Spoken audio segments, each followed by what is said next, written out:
Buzzing stocks जहां पर होती हैं खबरें, खबरों के चलते देखने को मिलता है एक्शन। क्या होना चाहिए आपका रिएक्शन, ये बताएंगे आस्था जी। खबर बताएंगे हम और निर्णय लेंगे आप। खरीदें, बेचें, बने रहें। क्या स्टॉप लॉस होने चाहिए, क्या टारगेट होने चाहिए, कितने समय तक वहां पर होल्ड करना चाहिए। तो एक एक करके तमाम रिजल्ट्स को और तमाम खबरों को स्क्रीन पर लेकर के आते हैं और समझने की कोशिश करते हैं कि वहाँ पर क्या कुछ चल रहा है और आपको क्या रणनीति होनी चाहिए। पहली कंपनी जरा स्क्रीन पर लेकर के आइए देखते हैं वहाँ पर किस तरह के नतीजे आए। सबसे पहले बात करते हैं इन्फोसिस के नतीजों को लेकर के। इन्फोसिस के नतीजे आए और कंपनी की जो आय है उसमें हमने देखा 4.3% की बढ़ोतरी देखने को मिली। 39,315 करोड़ से बढ़कर के ये 40,986 करोड़ रुपए रही है। वहीं कंपनी की अगर हम आय की माफ कीजिएगा मुनाफे की बात करें तो इसमें महज 2% का इजाफा देखने को मिला। 6374 से जो है कंपनी का मुनाफा बढ़ करके 6516 करोड़ रुपए होता हुआ दिखाई दिया है। और शेयर की अगर हम बात करें तो नतीजे बाजार को पसंद नहीं आए, उम्मीद से ख़राब नतीजे कहे जा सकते हैं। 1873 का लेवल देखने को मिल रहा है और करीब करीब 4.5% की गिरावट जो है यहाँ पर देखने को मिली है। मार्जिन्स हमें मामूली बढ़त देखने को मिली है, 21.10% से बढ़कर के 21.20% के आसपास रहे हैं। इसके अलावा FY25 के लिए रेवेन्यू गाइडेंस 3-4% से के बीच से बढ़ा करके 3.25 से 4.5 कर दी गई है। तो यहाँ पर भी जो बढ़ोतरी की गई है वो बहुत ज़्यादा नहीं की गई है। 21 रुपये का कंपनी ने जो है वो डिविडेंड के को जो है आपको बता दें कि ऐलान किया है और 29 अक्टूबर आज से करीब करीब 10-11 दिन बाद जो है वो इसकी रिकॉर्ड डेट है। तो अगर आप तब तक शेयर धारक बने हुए हैं तो वहाँ पर जो है आपको डिविडेंड का लाभ मिलेगा। अमेरिका के अंदर अगर हम बात करें तो BFSI सेगमेंट के अंदर जो है वो ग्रोथ देखने को मिल रही है, ये एक पॉजिटिव साइन है यहाँ पर। वहीं आपको बता दें कि यूरोपियन बाज़ार में ऑटो सेगमेंट पे जो धीमापन देखने को मिला है उसका असर भी कंपनी के नतीजों पर देखने को मिला है। तो ये कुछ महत्वपूर्ण की हाइलाइट्स जो है वो इन्फोसिस को लेकर के हैं। मैम, इन्फोसिस पे आपकी टिप्पणी जानना चाहेंगे। आज की पिटाई क्या गहराएगी या फिर आपको लगता है गिरावट में थोड़ी बहुत पोजीशन बनाई जा सकती है? आपका व्यू इन्फोसिस के रिजल्ट्स पर। देखिए, results definitely in line with expectation थे, लेकिन कुछ मार्केट और भी ज्यादा पॉजिटिव इसमें एक्सपेक्ट कर रहा था जो कि नहीं हुआ। और उसी वजह से मुझे लगता है कि एक मार इस काउंटर को झेलने को मिली। लेकिन अभी क्या करना है, देखिए लिया हुआ है तो बिल्कुल इसको होल्ड करना है, क्योंकि ये काउंटर लॉन्ग टर्म का कैंडिडेट है और लॉन्ग टर्म में ये फिर से ठीक हो जाएगा। सो होल्ड करने की ही सलाह रहेगी। मुझे ऐसा लगता है कि एक बार स्टॉप लॉस 1800 का रख के इस काउंटर को बिल्कुल होल्ड कर लेना चाहिए। नई पोजीशंस अभी नहीं बनानी है, क्योंकि एक बहुत अहम सपोर्ट इसको 1870 के स्तर पे है। आज का लो भी देखेंगे तो मेरे हिसाब से आज का लो इसका 1870 पे ही है। अगर ये लेवल ब्रेक हो गया तो मुझे लगता है कि नीचे में ये अच्छा मौका दे देगा और खरीदारी करने का, जो कि तकरीबन आता है फिर हम मान सकते हैं 1820 के जोन में।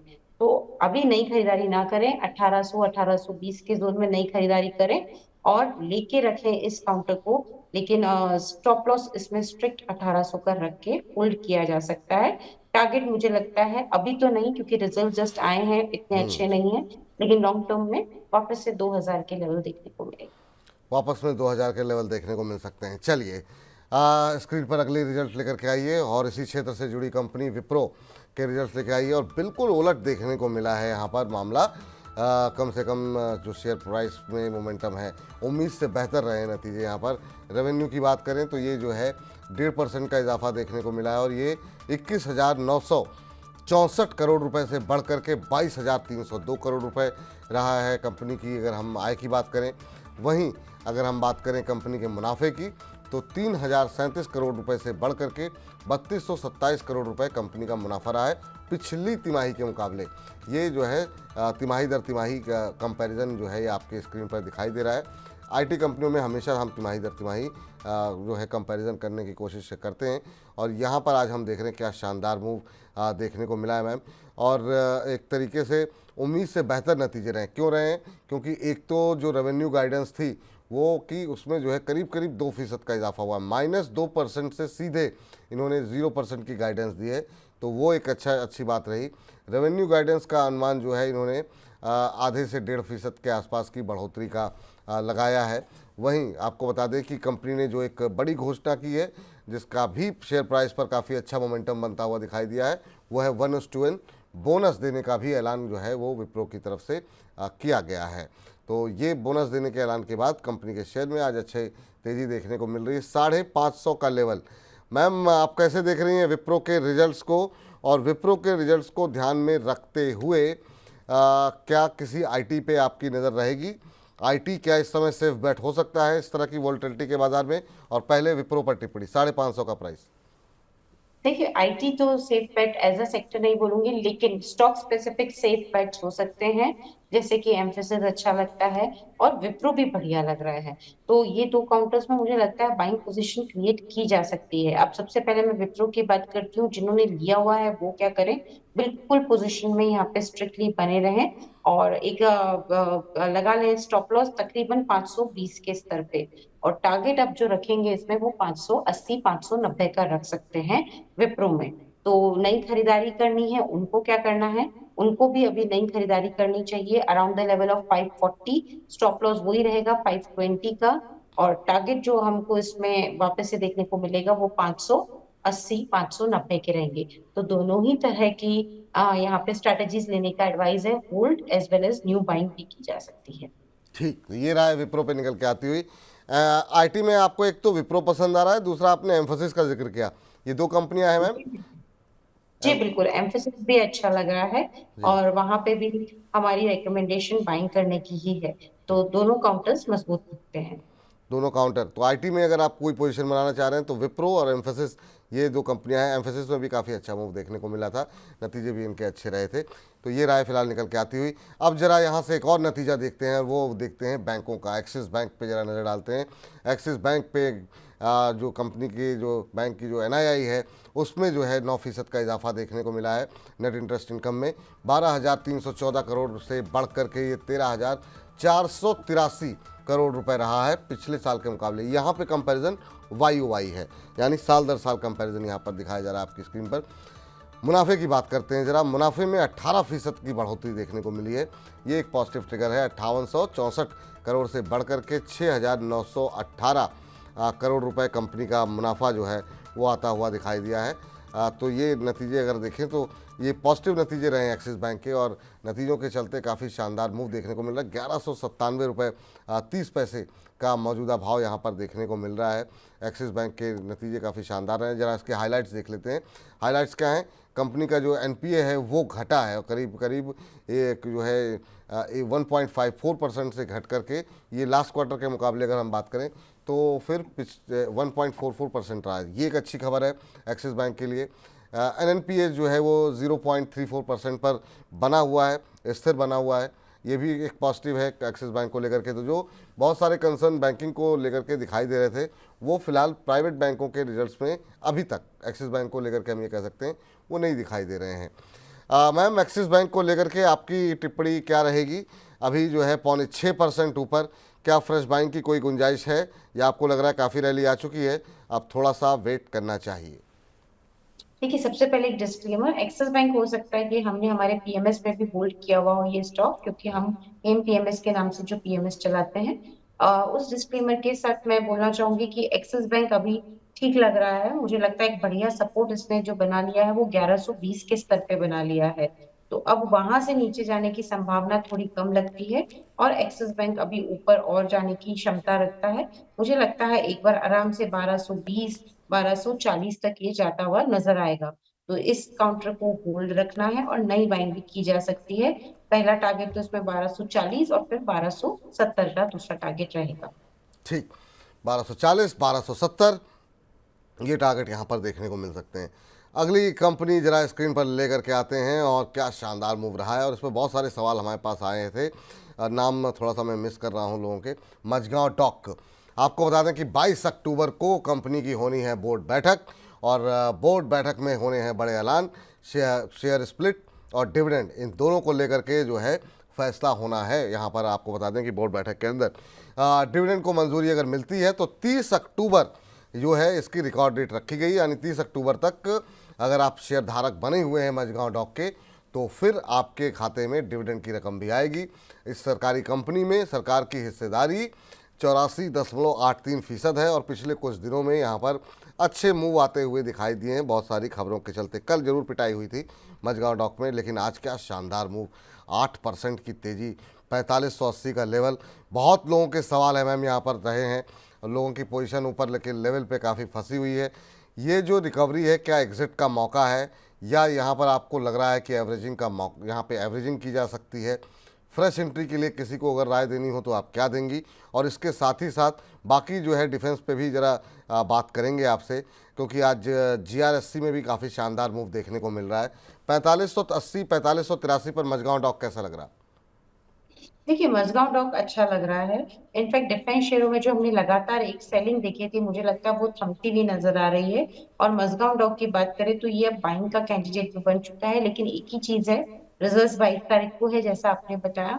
तो उससे पहले अगर हम बाइंग करते हैं तो थोड़ा सा रिस्की ट्रेड हो जाता है। बस इतना आप ध्यान रखिए कि रिस्क ले सकते हैं तो रिजल्ट से पहले बाइंग करिए। चार्ट्स तो ठीक बने हुए हैं, लेकिन जैसे इन्फोसिस के चार्ट्स पे बहुत मजबूत बने हुए थे, रिजल्ट्स आते ही चार्ट्स की सूरत भी थोड़ी सी चेंज हो गई। तो वही चीज इसके साथ भी हो सकती है, एक मैं संभावना जता रही हूँ। तो उसके मद्देनजर रखते हुए अगर रिस्क लेना है तो रिजल्ट से पहले खरीदे, और रिस्क नहीं लेना तो रिजल्ट के बाद खरीदे। अब अगर रिस्क लेते हुए रिजल्ट के पहले अगर खरीदते हैं तो मुझे लगता है कि करंट लेवल पे भी खरीदा जा सकता है। और इसमें जो टारगेट्स अब देखने को मिलेंगे, क्योंकि करंट लेवल की बात करें तो मेरे हिसाब से ये अभी भी खरीदने का एक अच्छा कैंडिडेट बना हुआ है। और टारगेट इसमें मैं अब जो लेके चल रही हूँ 4800 4900 के इनिशियल लेके चल रही हूँ। तो 4575 के आसपास ये चल रहा है, वहां पे भी बाइंग की जा सकती है। ठीक मैम। मैम इसी सेक्टर की जो बाकी जो कंपनियां हैं जिसमें हम देख रहे हैं जीआरएससी शामिल है, वो कैसी लग रही है? और शिपिंग कॉरपोरेशन, हालांकि वहाँ पर अब हम देख रहे हैं कि 1.25% के आसपास की गिरावट है शिपिंग कॉरपोरेशन की अगर हम बात करें। आप लेकिन कैसे देख रही हैं जीआरएससी को और शिपिंग कॉरपोरेशन को? जीआरएससी में 3.25% की तेज़ी है। देखिए, जीआरएससी भी अच्छा लग रहा है। इनफैक्ट चार्ट पे इसने भी मजबूत पोजीशन यहाँ पे बनाई हुई है मजगांव डॉक की तर्ज पे। अगर जीआरएस की बात करें, जीआरएससी की, तो वो भी अच्छा लग रहा है। दूसरी तरफ आपने शिपिंग कॉर्पोरेशन की बात की, तो शिपिंग कॉर्पोरेशन अभी भी चार्ट पे मजबूत नहीं है। तो तीनों में से सबसे पहले दो चार्ट जो अच्छे हैं वो मजगांव डॉक और जीआरएससी के हैं। अब अगर हम शिपिंग कॉर्पोरेशन को तो क्योंकि हमने निकाल ही दिया है, अब अगर हम जीआरएससी की बात करें तो गार्डन रीच में मेरे हिसाब से खरीदारी की जा सकती है। 1794 के आसपास चल रहा है, 1780 के जोन में बाइंग कर लीजिए। और इसमें स्टॉप लॉस लगा लीजिए तकरीबन 1500 का। और टारगेट इसमें जो हमको देखने को मिलेगा वो लॉन्ग टर्म के हैं, 1990 2050। लेकिन फिर मैं रिपीट करती हूँ, लॉन्ग टर्म के ये टारगेट्स रहेंगे। लॉन्ग टर्म के टारगेट हैं जीआरएससी मझगांव डॉक, दोनों ही अब बाइंग कैटेगरी में आते हुए दिखाई दे रहे हैं। बहुत दिनों तक दूरी बना ली, बहुत लोगों ने लॉस सह लिया, लेकिन अब थोड़े धीरे करके ये दोबारा जो है रडार पे आते हुए शेयर दिखाई दे रहे हैं। और एक बार अगर यहाँ पे लिक्विडिटी आने लगी तो फिर से मोमेंटम बनता हुआ दिखाई देगा। चलिए अगली कंपनी लेके आइए जहाँ पर हो रही है बुरी तरह पिटाई, और पिटाई हो रही है आईजीएल की, पिटाई हो रही है एमजीएल की। आपको बता दें कि सीएनजी की कीमत अब जो है यहाँ पर उम्मीद ये जताई जा रही है कि 5-6 रुपये किलो पर किलो जो है वो बढ़ने की आशंका जो है यहाँ पर जताई जा रही है। इसके अलावा गेल ने कंपनियों की गैस सप्लाई के अंदर जो है वो कर दी है कटौती, और उसके चलते हो रही है पिटाई। आपको बता दें आईजीएल की सप्लाई 21% और एमजीएल की करीब करीब 20% सप्लाई में वो कटौती होगी, जिसके चलते कंपनियों को अब ये जो बढ़ी हुई कीमतें हैं वो जो है पास ऑन करनी पड़ेंगी कंज्यूमर को। और इसका असर जो एम फाइनेंशियल का कहना है ये कंपनी के वॉल्यूम ग्रोथ और मार्जिन दोनों पर ही देखने को मिलेगा। मार्जिन घटेंगे और वॉल्यूम ग्रोथ में भी निगेटिव इम्पैक्ट देखने को मिल सकता है।